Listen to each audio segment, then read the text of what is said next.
Your Excellency, the Acting President of the Republic of Mauritius, distinguished guests, dear friends, ladies and gentlemen, it's a great pleasure to address this 51st Annual General Assembly of the African Airline Association.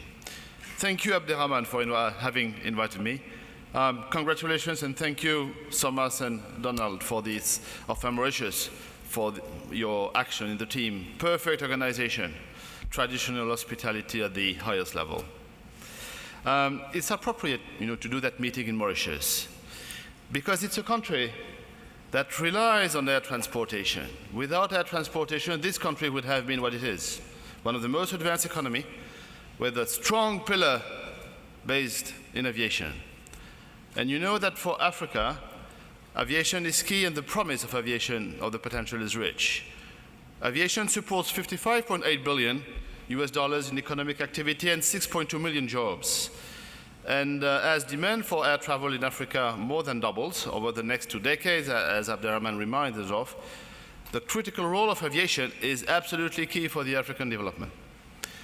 I will touch 5 subjects, starting with environment. I know that environment is not the key subject for this continent yet, but it's a key subject for our industry.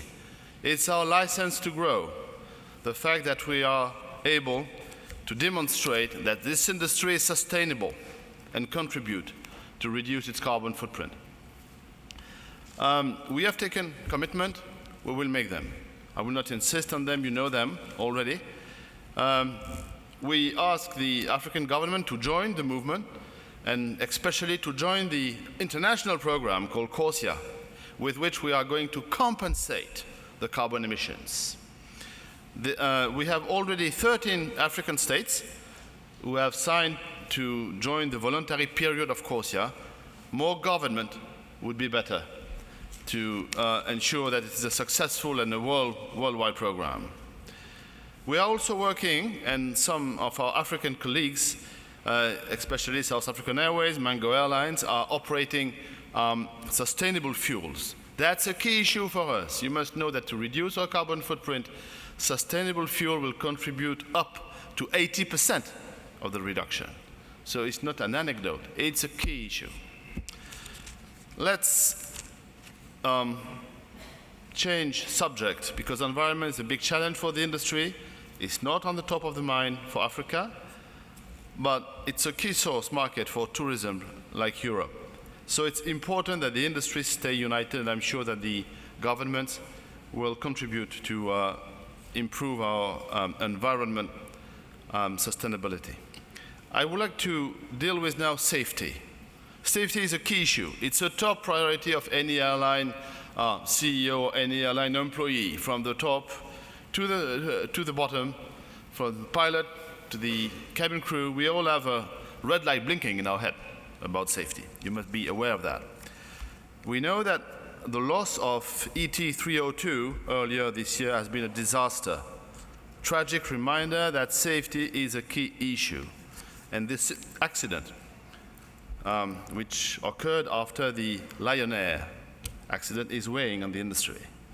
We have to rebuild public confidence in this industry and rebuild public confidence in the certification system that has been a bit fragmented by the consequence of this accident, because the regulators are not united and unified in the way they are going to grant the re-entry into service of this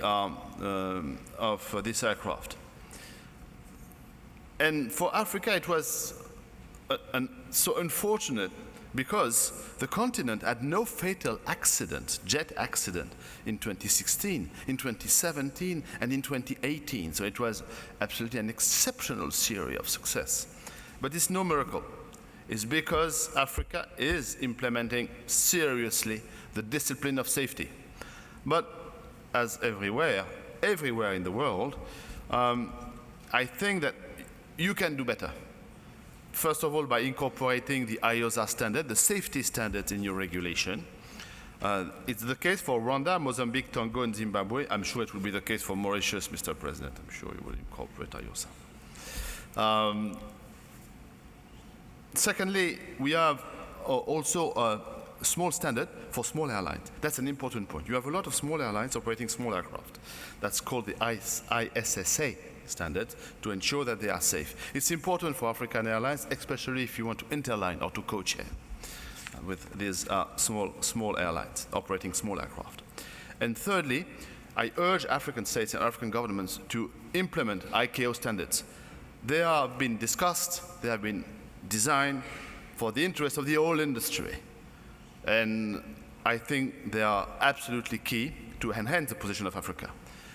Currently, only 26 states meet or exceed the threshold of 60% of implementation of this ICAO standard. It should be better.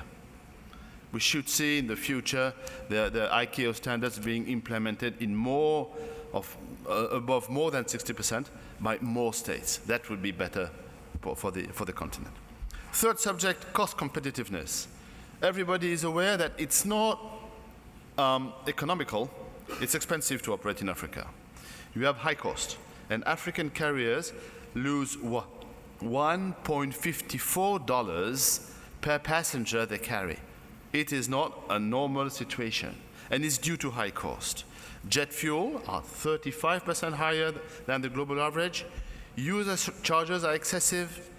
You have a plethora of taxes. I know taxes. I come from the Ministry of Finance, so I've been, in the mechanics of creating taxes. So, and I know how the invention is absolutely marvelous in that sector, especially when it is directed to aviation. We are the cash cow that the government designate to impose new taxes. So you have relevant fees, advent fees, railage fees, royalty fees, solidarity taxes. Especially in my own country, in France, we are kind of specialists of that. What we only say, please, do not tax too much. You increase cost, you reduce connectivity, you reduce attractivity of the country. And that's we think it's a big economic mistake, because we are so important for the prosperity and the development. Follow ICAO standards, disclose hidden cost, limit the excessive charges, eliminate taxes and cross subsidies. That's a key issue. And as you know, we ask government to follow treaty obligation for that, follow standards. Additionally, we have in this continent some issues with repatriation of funds. We have block funds in some countries. It's the case in 19 African states. A lot of them have found solutions. We work with governments, with central banks, to allow airlines to repatriate funds. You must know that the airlines, if they are not able to repatriate the funds that are blocked in a country, they will not serve anymore, which will be a disaster, first of all, for the country. But we will make it. We made it in Nigeria, we made it in Angola, we made it in Egypt, we made it in Sudan. So we are working, and it's work. And it's a success when the government is engaging with us. Fourth subject, opening the continent for travel and trade. This continent has signed a lot of treaty and agreement to open borders. I understand that opening borders can be a problem, that you can see reluctance. We have seen that in Europe. But frankly, when we have opened borders to aviation in Europe, it has been a fantastic success in terms of traffic. Incredible. So we are promoting, the various treaties, the African Continental Free Trade Area Treaty, the African Union Free Movement Protocol, or the Single African Air Transport Market, SATAM. We think it's for the good of this continent, of the countries.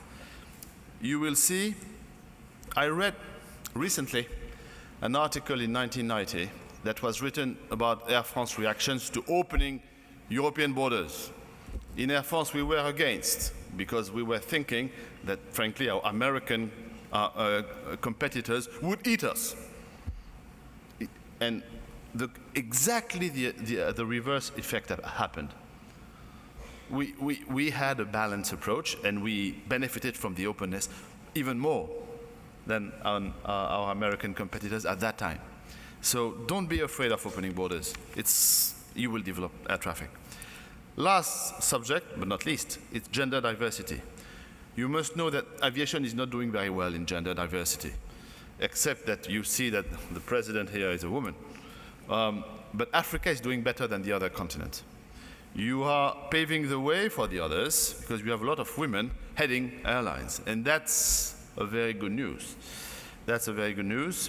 We have launched a big program in IATA, 25 by 2025. It means that in 2025, either in the senior management position, where you have 25% of the positions that are occupied by women, or you have increased by 25% the proportion of women that are in senior position. We will make it.